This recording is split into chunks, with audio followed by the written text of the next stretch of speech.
और इस बीच पीएम मोदी के मन की बात कार्यक्रम के 129वें एपिसोड का प्रसारण हो रहा है। सीधे मन की बात सुनाते हैं। नमस्कार। मन की बात में आपका फिर से स्वागत है, अभिनंदन है। कुछ ही दिनों में साल 2026 दस्तक देने वाला है और आज जब मैं आपसे बात कर रहा हूं तो मन में पूरे एक साल की यादें घूम रही हैं। कई तस्वीरें, कई चर्चाएं, कई उपलब्धियां जिन्होंने देश को एक साथ जोड़ दिया। 2025 ने हमें ऐसे कई पल दिए जिन पर हर भारतीय को गर्व हुआ। देश की सुरक्षा से लेकर खेल के मैदान तक, विज्ञान की प्रयोगशालाओं से लेकर दुनिया के बड़े मंचों तक भारत ने हर जगह अपनी मजबूत छाप छोड़ी। इस साल ऑपरेशन सिंदूर हर भारतीय के लिए गर्व का प्रतीक बन गया। दुनिया ने साफ देखा, आज का भारत अपनी सुरक्षा से कोई समझौता नहीं करता। ऑपरेशन सिंदूर के दौरान देश के कोने कोने से मां भारती के प्रति प्रेम और समर्पण की तस्वीरें सामने आई। लोगों ने अपने अपने तरीके से अपने भाव व्यक्त किए। साथियों, यही जज्बा तब भी देखने को मिला जब वंदे मातरम के 150 वर्ष पूरे हुए। मैंने आपसे आग्रह किया था कि हैशटैग वंदे मातरम 150 के साथ अपने संदेश और सुझाव भेजें। देशवासियों ने इस अभियान में बढ़ चढ़कर हिस्सा लिया। साथियों, 2025 खेल के लिहाज से भी एक यादगार साल रहा। हमारी पुरुष क्रिकेट टीम ने आईसीसी चैंपियंस ट्रॉफी जीती। महिला क्रिकेट टीम ने पहली बार विश्व कप अपने नाम किया। भारत की बेटियों ने women's blind T20 world cup जीतकर इतिहास रच दिया। एशिया कप T20 में भी तिरंगा शान से लहराया। पैरा एथलीटों ने विश्व चैंपियनशिप में कई पदक जीतकर ये साबित किया कि कोई बाधा हौसलों को नहीं रोक सकती। विज्ञान और अंतरिक्ष क्षेत्र में भी भारत ने बड़ी छलांग लगाई। शुभांशु शुक्ला पहले भारतीय बने जो इंटरनेशनल स्पेस स्टेशन तक पहुंचे। पर्यावरण संरक्षण और वन्य जीवों की सुरक्षा से जुड़े कई प्रयास भी 2025 की पहचान बने। भारत में चीतों की संख्या भी अब 30 से ज्यादा हो गई है। 2025 में आस्था, संस्कृति और भारत की अद्वितीय विरासत सब एक साथ दिखाई दी। साल के शुरुआत में प्रयागराज महाकुंभ के आयोजन ने पूरी दुनिया को चकित किया। साल के अंत में अयोध्या में राम मंदिर पर ध्वजारोहण के कार्यक्रम ने हर भारतीय को गर्व से भर दिया। स्वदेशी को लेकर भी लोगों का उत्साह खूब दिखाई दिया। लोग वही सामान खरीद रहे हैं जिसमें किसी भारतीय का पसीना लगा हो और जिसमें भारत की मिट्टी की सुगंध हो। आज हम गर्व से कह सकते हैं 2025 ने भारत को और अधिक आत्मविश्वास दिया है। ये बात भी सही है, इस वर्ष प्राकृतिक आपदाएं हमें झेलनी पड़ी, अनेक क्षेत्रों में झेलनी पड़ी। अब देश 2026 में नई उम्मीदों, नए संकल्पों के साथ आगे बढ़ने को तैयार है। मेरे प्यारे देशवासियों, आज दुनिया भारत को बहुत आशा के साथ देख रही है। भारत से उम्मीद की सबसे बड़ी वजह है हमारी युवा शक्ति। विज्ञान के क्षेत्र में हमारी उपलब्धियां, नए नए इनोवेशन, टेक्नोलॉजी का विस्तार, इनसे दुनिया भर के देश बहुत प्रभावित हैं। साथियों, भारत के युवाओं में हमेशा कुछ नया करने का जुनून है और वो उतने ही जागरूक भी हैं। मेरे युवा साथी कई बार मुझसे ये पूछते हैं कि नेशन बिल्डिंग में वो अपना योगदान और कैसे बढ़ाएं। वो कैसे अपने आइडिया शेयर कर सकते हैं। कई साथी पूछते हैं कि मेरे सामने वो अपने आइडियाज का प्रेजेंटेशन कैसे दे सकते हैं। हमारे युवा साथियों की इस जिज्ञासा का समाधान है विकसित भारत यंग लीडर्स डायलॉग। पिछले साल इसका पहला एडिशन हुआ था। अब कुछ दिन बाद उसका दूसरा एडिशन होने वाला है।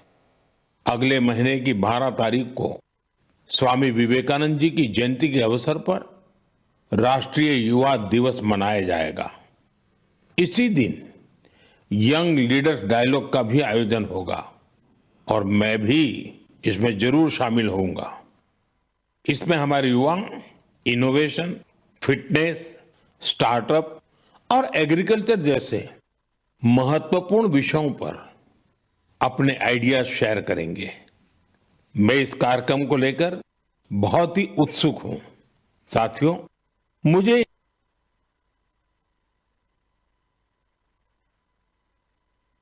मुझे ये देखकर अच्छा लगा कि इस कार्यक्रम में हमारे युवाओं की भागीदारी बढ़ रही है। कुछ दिनों पहले ही इससे जुड़ा एक क्विज कंपटीशन हुआ। इसमें 50 लाख से अधिक युवा शामिल हुए। एक निबंध प्रतियोगिता भी हुई जिसमें स्टूडेंट्स ने विभिन्न विषयों पर अपनी बातें रखी। इस प्रतियोगिता में तमिलनाडु पहले और उत्तर प्रदेश दूसरे स्थान पर रहा।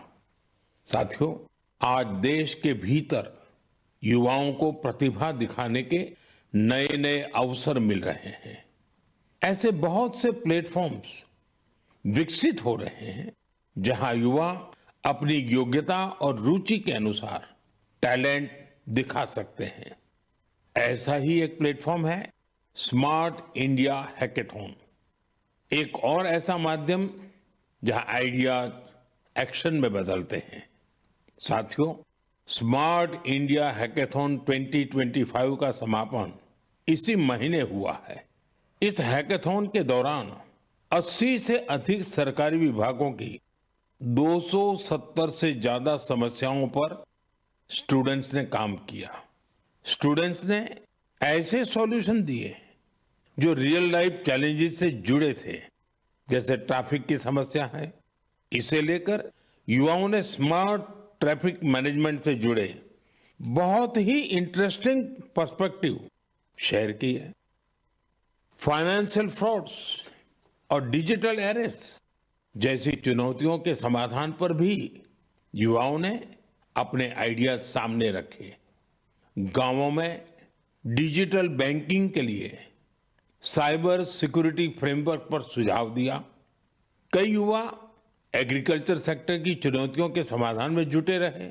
साथियों, पिछले 7-8 साल में स्मार्ट इंडिया हैकेथॉन में 13 लाख से ज्यादा स्टूडेंट्स और 6,000 से ज्यादा इंस्टीट्यूट्स हिस्सा ले चुके हैं। युवाओं ने सैकड़ों प्रॉब्लम्स के सटीक सॉल्यूशंस भी दिए हैं। इस तरह के हैकेथॉन्स का आयोजन समय समय पर होता रहता है। मेरा अपने युवा साथियों से आग्रह है कि वे इन हैकेथॉन्स का हिस्सा जरूर बने।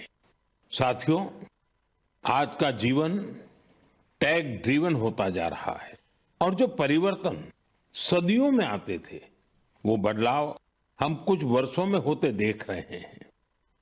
कई बार तो कुछ लोग चिंता जताते हैं कि रोबोट्स कहीं मनुष्य को ही ना रिप्लेस कर दें। ऐसे बदलते समय में ह्यूमन डेवलपमेंट के लिए अपनी जड़ों से जुड़े रहना बहुत जरूरी है। मुझे ये देखकर बहुत खुशी होती है कि हमारी अगली पीढ़ी अपनी संस्कृति की जड़ों को अच्छी तरह थाम रही है। नई सोच के साथ, नए तरीकों के साथ। साथियों, आपने इंडियन इंस्टीट्यूट ऑफ साइंस, उसका नाम तो जरूर सुना होगा। रिसर्च और इनोवेशन इस संस्थान की पहचान है। कुछ साल पहले वहां के कुछ छात्रों ने महसूस किया कि पढ़ाई और रिसर्च के बीच संगीत के लिए भी जगह होनी चाहिए। बस यहीं से एक छोटी सी म्यूजिक क्लास शुरू हुई। न बड़ा मंच, न कोई बड़ा बजट। धीरे धीरे ये पहल बढ़ती गई और आज इसे हम गीतांजलि IISC के नाम से जानते हैं। यह अब सिर्फ एक क्लास नहीं, कैंपस का सांस्कृतिक केंद्र है। यहाँ हिंदुस्तानी शास्त्रीय संगीत है, लोक परंपराएं हैं, शास्त्रीय विधाएं हैं। छात्र यहाँ साथ बैठकर रियाज करते हैं, प्रोफेसर साथ बैठते हैं, उनके परिवार भी जुड़ते हैं। आज 200 से ज्यादा लोग इससे जुड़े हैं और खास बात ये कि जो विदेश चले गए वो भी ऑनलाइन जुड़कर इस ग्रुप की डोर थामे हुए हैं। साथियों, अपनी जड़ों से जुड़े रहने के ये प्रयास सिर्फ भारत तक सीमित नहीं है। दुनिया के अलग अलग कोनों और वहां बसे भारतीय भी अपनी भूमिका निभा रहे हैं। एक और उदाहरण जो हमें देश से बाहर ले जाता है, ये जगह है दुबई। वहां रहने वाले कन्नड़ा परिवारों ने खुद से एक जरूरी सवाल पूछा। हमारे बच्चे टेक वर्ल्ड में आगे तो बढ़ रहे हैं, लेकिन कहीं वो अपनी भाषा से दूर तो नहीं हो रहे हैं। यहीं से जन्म हुआ कन्नड़ा पाठशाले का, एक ऐसा प्रयास जहां बच्चों को कन्नड़ा पढ़ना, सीखना, लिखना और बोलना सिखाया जाता है। आज इससे 1000 से ज्यादा बच्चे जुड़े हैं। वाकई कन्नड़ा नाडु नुडी नम्मा हेम्मे, कन्नड़ा की भूमि और भाषा हमारा गर्व है। साथियों, एक पुरानी कहावत है, जहां चाह वहां राह। इस कहावत को फिर से सच कर दिखाया है मणिपुर के एक युवा मोइरांगथेम सेठ जी ने। उनकी उम्र 40 साल से भी कम है। श्रीमान मोइरांगथेम जी मणिपुर के जिस दूर सुदूर क्षेत्र में रहते थे, वहां बिजली की बड़ी समस्या थी। इस चुनौती से निपटने के लिए उन्होंने लोकल सॉल्यूशन पर जोर दिया और उन्हें ये सॉल्यूशन मिला सोलर पावर में। हमारे मणिपुर में वैसे भी सोलर एनर्जी पैदा करना आसान है, तो मोइरांगथेम जी ने सोलर पैनल लगाने का अभियान चलाया और इस अभियान की वजह से आज उनके क्षेत्र के सैकड़ों घरों में सोलर पावर पहुंच गई है। खास बात यह है कि उन्होंने सोलर पावर का उपयोग हेल्थ केयर और आजीविका को बेहतर बनाने के लिए किया है। आज उनके प्रयासों से मणिपुर में कई हेल्थ सेंटर्स को भी सोलर पावर मिल रही है। उनके इस काम से मणिपुर की नारी शक्ति को भी बहुत लाभ मिला है। स्थानीय मछुआरों और कलाकारों को भी इससे मदद मिली है। साथियों, आज सरकार PM सूर्यघर मुफ्त बिजली योजना के तहत हर लाभार्थी परिवार को सोलर पैनल लगाने के लिए करीब करीब 75 से 80 हजार रुपए दे रही है।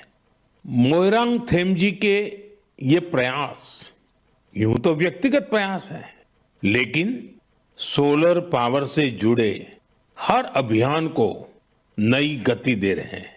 मैं मन की बात के माध्यम से उन्हें अपनी शुभकामनाएं देता हूं। मेरे प्यारे देशवासियों, आइए अब जरा हम जम्मू कश्मीर की तरफ चलते हैं। जम्मू कश्मीर की सांस्कृतिक और ऐतिहासिक विरासत, उसकी एक ऐसी गाथा साझा करना चाहता हूं जो आपको गर्व से भर देगी। जम्मू कश्मीर के बारामूला में जेहनपोरा नाम की एक जगह है। वहां लोग बरसों से कुछ ऊंचे ऊंचे टीले देखते आ रहे थे। साधारण से टीले, किसी को नहीं पता था कि क्या है। फिर एक दिन आर्कोलॉजिस्ट की नजर इन पर पड़ी। जब उन्होंने इस इलाके को ध्यान से देखना शुरू किया तो ये टीले कुछ अलग लगे। इसके बाद इन टीलों का वैज्ञानिक अध्ययन शुरू किया गया। ड्रोन के जरिए ऊपर से तस्वीरें ली गई, जमीन की मैपिंग की गई और फिर कुछ हैरान करने वाली बातें सामने आने लगी।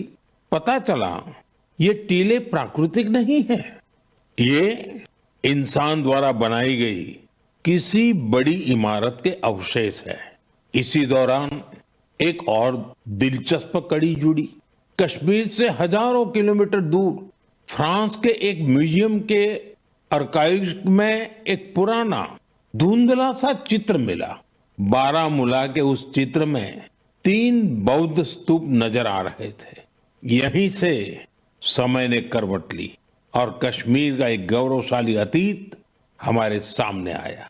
ये करीब 2000 साल पुराना इतिहास है। कश्मीर के जहनपोरा का ये बौद्ध परिसर हमें याद दिलाता है कश्मीर का अतीत क्या था, उसकी पहचान कितनी समृद्ध थी। मेरे प्यारे देशवासियों, अब मैं आपसे भारत से हजारों किलोमीटर दूर एक ऐसे प्रयास की बात करना चाहता हूं जो दिल को छू लेने वाला है। फिजी में भारतीय भाषा और संस्कृति के प्रसार के लिए एक सराहनीय पहल हो रही है। वहां की नई पीढ़ी को तमिल भाषा से जोड़ने के लिए कई स्तरों पर लगातार प्रयास किए जा रहे हैं। पिछले महीने फिजी के राकी राकी इलाके में वहां के एक स्कूल में पहली बार तमिल दिवस मनाया गया।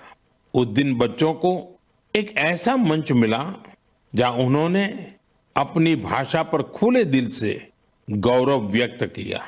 बच्चों ने तमिल में कविताएं सुनाई, भाषण दिए और अपनी संस्कृति को पूरे आत्मविश्वास के साथ मंच पर उतारा।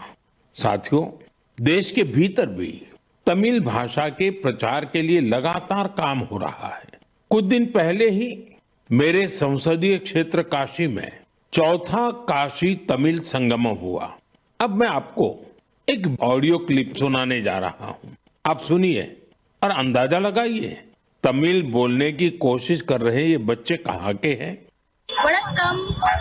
பாரத் அரசாங்கத்தால் ஒரே பாரதம் உன்னத பாரதம் நடத்தப்பட்ட காசி தமிழ் சங்கமம் 4 தமிழ் கற்போம் நான் ரொம்ப கார்க்கே உதாரணத்துக்கு ஏன் தமிழில் इंट्रोडक्शन कासियोड़ भूमिल नानु पायल पटेल और सुकिन्स इंटर कॉलेज की मानवी अनेवरकुम येन वड़क्कम। साथियों, आपको जानकर हैरानी होगी तमिल भाषा में इतनी सहजता से अपनी बात रखने वाले ये बच्चे काशी के हैं, वाराणसी के हैं। इनकी मातृभाषा हिंदी है, लेकिन तमिल भाषा के प्रति लगाव ने इन्हें तमिल सीखने के लिए प्रेरित किया है। इस साल वाराणसी में काशी तमिल संगमम के दौरान तमिल सीखने पर खास जोर दिया गया था। लर्न तमिल, तमिल कराकलम, इस थीम के तहत वाराणसी के 50 से ज्यादा स्कूलों में विशेष अभियान भी चलाए गए। इसी का नतीजा हमें इस ऑडियो क्लिप में सुनाई देता है। एन्न पेर वैष्णव नान निवेदिता शिक्षा सदन बालिका इंटर कॉलेज वाराणसी पढ़िक्किरेन नान काशी तमिल कर्कलाम 4.0 ला तमिल भाषा टिक्कावुम इल्लुवम करेन इंधा वयपुक्क पराधान नरेंद्र मोदी अवगलेगु नान नंटी सोलिगरेन। साथियों, तमिल भाषा दुनिया की सबसे प्राचीन भाषा है। तमिल साहित्य भी अत्यंत समृद्ध है। मैंने मन की बात में काशी तमिल संगमम में भाग लेने का आग्रह किया था। मुझे खुशी है कि आज देश के दूसरे हिस्सों में भी बच्चों और युवाओं के बीच तमिल भाषा को लेकर नया आकर्षण दिख रहा है। यही भाषा की ताकत है, यही भारत की एकता है। साथियों, अगले महीने हम देश का 77वां गणतंत्र दिवस मनाएंगे। जब भी ऐसे अवसर आते हैं तो हमारा मन स्वतंत्रता सेनानियों और संविधान निर्माताओं के प्रति कृतज्ञता के भाव से भर जाता है। हमारे देश ने आजादी पाने के लिए लंबा संघर्ष किया है। आजादी के आंदोलन में देश के हर हिस्से के लोगों ने अपना योगदान दिया है, लेकिन दुर्भाग्य से आजादी के अनेकों नायक नायिकाओं को वो सम्मान नहीं मिला जो उन्हें मिलना चाहिए था। ऐसी ही एक स्वतंत्रता सेनानी है ओडिशा की पार्वती गिरि जी। जनवरी 2026 में उनकी जन्म शताब्दी मनाई जाएगी। उन्होंने 16 वर्ष की आयु में भारत छोड़ो आंदोलन में हिस्सा लिया था। साथियों, आजादी के आंदोलन के बाद पार्वती गिरि जी ने अपना जीवन समाज सेवा और जनजातीय कल्याण को समर्पित कर दिया था। उन्होंने कई अनाथालयों की स्थापना की। उनका प्रेरक जीवन हर पीढ़ी का मार्गदर्शन करता रहेगा। मैं पार्वती गिरि जी को श्रद्धांजलि अर्पण करूँ छी। साथियों, ये हमारा दायित्व है कि हम अपनी विरासत को न भूलें। हम आजादी दिलाने वाले नायक नायिकाओं की महान गाथा को अगली पीढ़ी तक पहुंचाए। आपको याद होगा, जब हमारी आजादी के 75 वर्ष हुए थे, तब सरकार ने एक विशेष वेबसाइट तैयार की थी। इसमें एक विभाग अनसंग हीरोज को समर्पित किया गया था। आज भी आप इस वेबसाइट पर विजिट करके उन महान विभूतियों के बारे में जान सकते हैं, जिनकी देश को आजादी दिलाने में बहुत बड़ी भूमिका रही है। मेरे प्यारे देशवासियों, मन की बात के जरिए हमें समाज की भलाई से जुड़े महत्वपूर्ण विषयों पर चर्चा करने का एक बहुत अच्छा अवसर मिलता है। आज मैं एक ऐसे मुद्दे पर बात करना चाहता हूं जो हम सभी के लिए चिंता का विषय बन गया है। ICMR यानी Indian council of medical research ने हाल ही में एक रिपोर्ट जारी की है। इसमें बताया गया है कि निमोनिया और UTI जैसी कई बीमारियों के खिलाफ एंटीबायोटिक दवाएं कमजोर साबित हो रही हैं। हम सभी के लिए यह बहुत ही चिंताजनक है। रिपोर्ट के मुताबिक इसका एक बड़ा कारण लोगों द्वारा बिना सोचे समझे एंटीबायोटिक दवाओं का सेवन है। एंटीबायोटिक ऐसी दवाएं नहीं हैं जिन्हें यूं ही ले लिया जाए। इनका इस्तेमाल डॉक्टर की सलाह से ही करना चाहिए। आजकल लोग यह मानने लगे हैं कि बस एक गोली ले लो, हर तकलीफ दूर हो जाएगी। यही वजह है कि बीमारियां और संक्रमण इन एंटीबायोटिक दवाओं पर भारी पड़ रहे हैं। मैं आप सभी से आग्रह करता हूं कि कृपया अपनी मनमर्जी से दवाओं का इस्तेमाल करने से बचें। एंटीबायोटिक दवाओं के मामले में तो इस बात का ध्यान रखना बहुत जरूरी है। मैं तो यही कहूंगा, मेडिसिन्स के लिए गाइडेंस और एंटीबायोटिक्स के लिए डॉक्टर्स की जरूरत है। ये आदत आपकी सेहत को बेहतर बनाने में बहुत मददगार साबित होने वाली है। मेरे प्यारे देशवासियों, हमारी पारंपरिक कलाएं समाज को सशक्त करने के साथ ही लोगों की आर्थिक प्रगति का भी बड़ा माध्यम बन रही है। आंध्र प्रदेश के नारसापुरम जिले की लेस क्राफ्ट की चर्चा अब पूरे देश में बढ़ रही है। ये लेस क्राफ्ट कई पीढ़ियों से महिलाओं के हाथों में रही है। बहुत धैर्य और बारीकी के साथ देश की नारी शक्ति ने इसका संरक्षण किया है। आज इस परंपरा को एक नए रंग रूप के साथ आगे ले जाया जा रहा है। आंध्र प्रदेश सरकार और नाबार्ड मिलकर कारीगरों को नए डिजाइन सिखा रहे हैं, बेहतर स्किल ट्रेनिंग दे रहे हैं और नए बाजार से जोड़ रहे हैं। नारसापुरम लेस को GI टैग भी मिला है। आज इससे 500 से ज्यादा प्रोडक्ट्स बन रहे हैं और 250 से ज्यादा गांवों में करीब करीब 1 लाख महिलाओं को इससे काम मिल रहा है। साथियों, मन की बात ऐसे लोगों को सामने लाने का भी मंच है जो अपने परिश्रम से ना सिर्फ पारंपरिक कलाओं को आगे बढ़ा रहे हैं, बल्कि इससे स्थानीय लोगों को सशक्त भी कर रहे हैं। मणिपुर के चुराचांदपुर में मार्गरेट राम थारसी एमजी, उनके प्रयास ऐसे ही हैं। उन्होंने मणिपुर के पारंपरिक उत्पादों को, वहां के हैंडीक्राफ्ट को, बांस और लकड़ी से बनी चीजों को एक बड़े विजन के साथ देखा और इसी विजन के कारण वो एक हैंडीक्राफ्ट आर्टिस्ट से लोगों के जीवन को बदलने का माध्यम बन गई। आज मार्गरेट जी की यूनिट, उसमें 50 से ज्यादा आर्टिस्ट काम कर रहे हैं और उन्होंने अपनी मेहनत से दिल्ली समेत देश के कई राज्यों में अपने प्रोडक्ट्स का एक मार्केट भी डेवलप किया है। साथियों, मणिपुर से ही एक और उदाहरण सेनापति जिले की रहने वाली चोखोने क्रिचेना जी का है।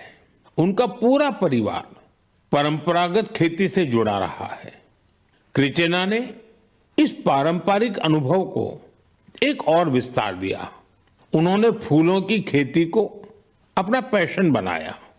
आज वो इस काम से अलग अलग मार्केट्स को जोड़ रही है और अपने इलाके की लोकल कम्युनिटीज को भी एम्पावर कर रही है। साथियों, ये उदाहरण इस बात का पर्याय है कि अगर पारंपरिक ज्ञान को आधुनिक विजन के साथ आगे बढ़ाएं तो ये आर्थिक प्रगति का बड़ा माध्यम बन जाता है। आपके आसपास भी ऐसी सक्सेस स्टोरीज हो तो मुझे जरूर शेयर करिए। साथियों, हमारे देश की सबसे खूबसूरत बात यह है कि साल भर हर समय देश के किसी न किसी हिस्से में उत्सव का माहौल रहता है। अलग अलग पर्व त्योहार तो है ही, साथ ही विभिन्न राज्यों के स्थानीय उत्सव भी आयोजित होते रहते हैं। यानी अगर आप घूमने का मन बनाएं तो हर समय देश का कोई न कोई कोना अपने यूनिक उत्सव के साथ तैयार मिलेगा। ऐसा ही एक उत्सव इन दिनों कच्छ के रण में चल रहा है। इस साल कच्छ रणोत्सव का यह आयोजन 23 नवंबर से शुरू हुआ है, जो 20 फरवरी तक चलेगा। यहां कच्छ की लोक संस्कृति, लोक संगीत, नृत्य और हस्तशिल्प की विविधता दिखाई देती है। कच्छ के सफेद रण की भव्यता देखना अपने आप में एक सुखद अनुभव है। रात के समय जब सफेद रण के ऊपर चांदनी फैलती है, वहां का दृश्य अपने आप में मंत्र मुग्ध कर देने वाला होता है। रण उत्सव का टेंट सिटी बहुत लोकप्रिय है। मुझे जानकारी मिली है कि पिछले 1 महीने में अब तक 2 लाख से ज्यादा लोग रणोत्सव का हिस्सा बन चुके हैं और देश के कोने कोने से आए हैं, विदेश से भी लोग आए हैं। आपको जब भी अवसर मिले तो ऐसे उत्सवों में जरूर शामिल हो और भारत की विविधता का आनंद उठाएं। साथियों, 2025 में मन की बात का ये आखिरी एपिसोड है। अब हम साल 2026 में ऐसे ही उमंग और उत्साह के साथ, अपनेपन के साथ अपने मन की बातों को करने के लिए मन की बात के कार्यक्रम में जरूर जुड़ेंगे।